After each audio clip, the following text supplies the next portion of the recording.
Bismillahirrahmanirrahim. Assalamualaikum warahmatullahi wabarakatuh. Baik anak-anak, kali ini kita akan melanjutkan materi evolusi bagian 2.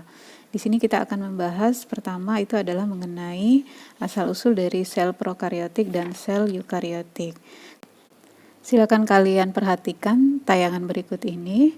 Di sini ada gambar mengenai atau skema mengenai asal-usul dari sel prokariotik dan eukariotik ya.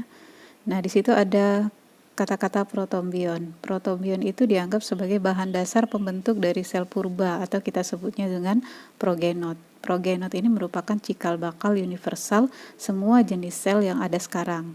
Jadi progenot ini berkembang menjadi kelompok sel prokariotik purba seperti misalnya Archaeobacteria ya. Archaeobacteria ini merupakan bakteri yang beradaptasi terhadap suhu yang tinggi, sekitar 100 derajat Celcius. Bisa juga berkadar garam tinggi atau berkadar asam yang tinggi. Archaeobacteria ini bersifat anaerob dia ya, memiliki dinding sel itu tersusun atas berbagai jenis protein, kemudian memiliki pigmen fotosintesis dan mampu menghasilkan ATP sendiri. Nah, kelompok lain yaitu namanya Eubacteria. Nah, bakteri ini hidup pada kondisi lingkungan yang tidak se ekstrim dari kondisi lingkungan hidup Archaeobacteria. Nah, silakan kalian baca bukunya ya mengenai bakteri yang Eubacteria dan Archaeobacteria ini. Nah, sel prokariotik ini merupakan sel yang memiliki struktur yang lebih sederhana dibandingkan dengan sel eukariotik. Oleh karena itu, para ahli menduga bahwa makhluk hidup yang pertama kali muncul itu merupakan prokariot. Nah, sel eukariotik muncul setelah sel prokariotik. Dahulu itu diyakini bahwa sel eukariotik ini berevolusi dari sel-sel prokariotik melalui suatu proses yang perlahan-lahan ya. Nah, organel pada sel prokariotik itu berkembang secara perlahan-lahan menjadi lebih kompleks. Nah, selanjutnya sel eukariotik sederhana itu akan berevolusi menjadi tumbuhan dan hewan ya. Selanjutnya kita akan membahas mengenai teori evolusi ya. Jadi evolusi ini adalah perubahan pada makhluk hidup yang berlangsung sedikit demi sedikit dan memerlukan waktu yang sangat lama. Nah, para ahli itu berpendapat bahwa evolusi itu menyebabkan terjadinya keanekaragaman makhluk hidup ya. Jadi di sini nanti ada beberapa tokoh yang mendasari munculnya teori evolusi tersebut. Di antaranya itu adalah teori evolusi Darwin. Charles Darwin itu menyatakan bahwa evolusi disebabkan oleh proses seleksi alam. Karena itu, teori evolusi Darwin ini disebut juga sebagai teori seleksi alam.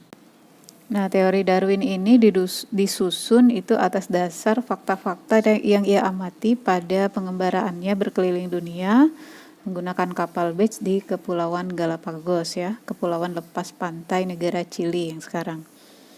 Dan juga dia mengembara di beberapa tempat lain di Amerika Selatan ya.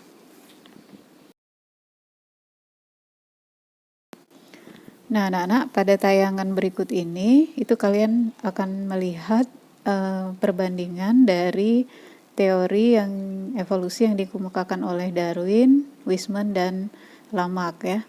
Nah, kalian cari perbedaan yang mendasar dari ketiga teori tersebut. Itu adalah tugas yang harus kalian kerjakan ya.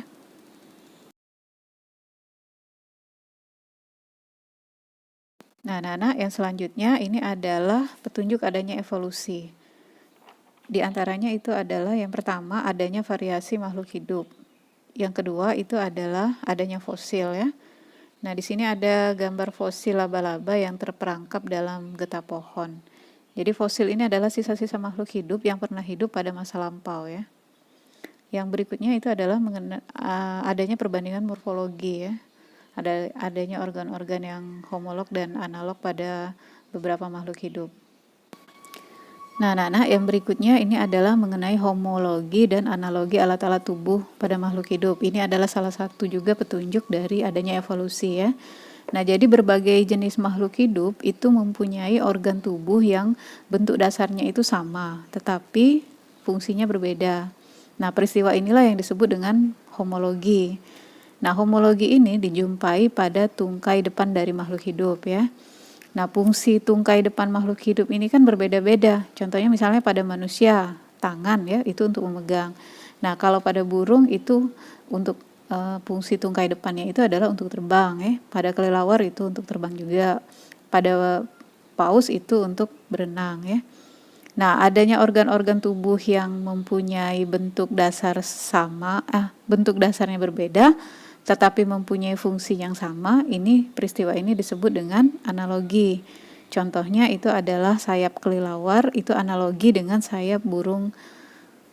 Nah, karena keduanya itu mempunyai fungsi untuk terbang, tetapi mempunyai struktur yang berbeda.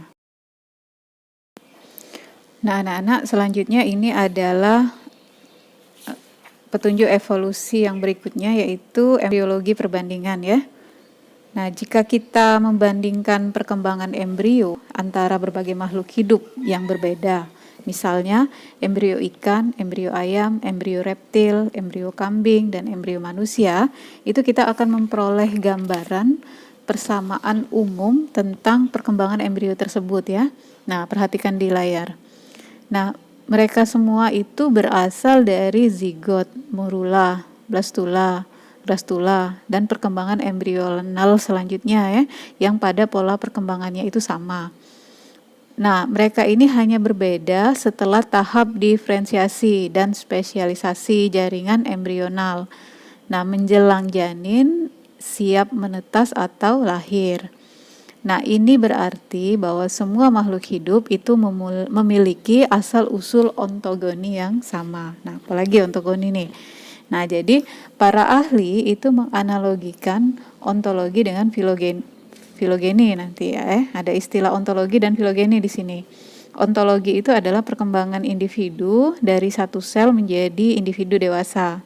Sedangkan filogeni itu adalah sejarah perkembangan makhluk hidup dari makhluk hidup yang sebelumnya ya. Nah, atas dasar persamaan awal tahap perkembangan embrional inilah para ahli itu berkesimpulan bahwa ontogeni itu adalah rekapitulasi dari filogeni.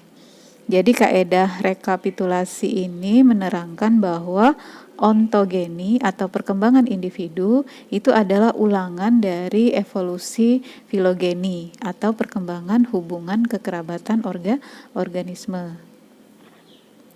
Nah, sebenarnya kaidah rekapitulasi ini itu terlalu berlebihan ya, karena tidaklah benar bahwa vertebrata itu berevolusi dari bentuk ikan menjadi bentuk reptil, kemudian menjadi bentuk berkaki empat misalnya ya.